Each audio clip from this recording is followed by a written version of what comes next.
আওয়ামী লীগের প্রতিষ্ঠাবার্ষিকী উপলক্ষে সোহরাওয়ার্দী উদ্যানে আলোচনা সভা চলছে। এ বিষয়ে আরও বিস্তারিত জানাতে যুক্ত হচ্ছেন সহকর্মী বিকাশ বিশ্বাস। বিকাশ, আপনি সকাল থেকেই সংবাদ সংগ্রহ করছেন, কি অবস্থা কেমন দেখছেন, সেই সাথে দলীয় নেতাকর্মীরা বা বাইরে যারা সাধারণ মানুষ আছে তাদের আসলে আওয়ামী লীগের কাছে প্রত্যাশা কি বলছেন তারা? আফরিন, 3:30টার কিছুক্ষণ পরেই কিন্তু বঙ্গবন্ধু কন্যা আওয়ামী লীগ সভাপতি শেখ হাসিনা এই সোহরাওয়ার্দী উদ্যানে এসেছেন। তিনি সভামঞ্চে এখন অবস্থান করছেন এবং জাতিসংগীতের মধ্য দিয়ে কিন্তু এই যে আনুষ্ঠানিকতা, এই সমাবেশের আলোচনা সভা, সেটি কিন্তু শুরু হয়েছে। ভেতরে এখন সাংস্কৃতিক অনুষ্ঠান চলছে এবং নেতাকর্মীরা আসলে অপেক্ষা করছেন বঙ্গবন্ধু কন্যার মুখ থেকে তার বক্তব্য শোনার জন্য, দিক নির্দেশনা শোনার জন্য।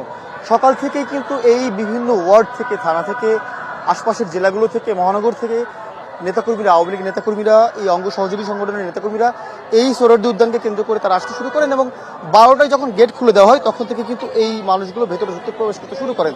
সেই মিছিলের ঢল কিন্তু এখনও রয়েছে। এখনও বিভিন্ন এলাকা থেকে, বিভিন্ন ওয়ার্ড থেকে, থানা থেকে এই নেতাকর্মীরা কিন্তু এই সোহরাওয়ার্দী উদ্যানের মুখে আসছেন এবং এখনও ভেতরে প্রবেশ করছেন।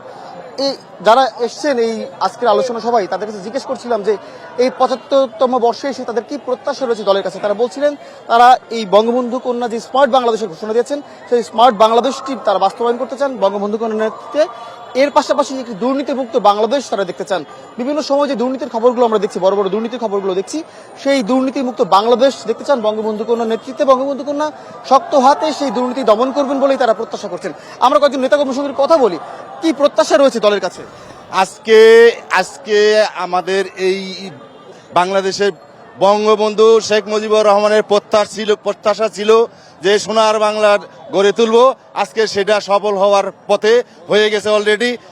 এই জন্য আমরা ধন্যবাদ সবাইকে। বলবেন যে কি প্রত্যাশা রয়েছে দলের কাছে।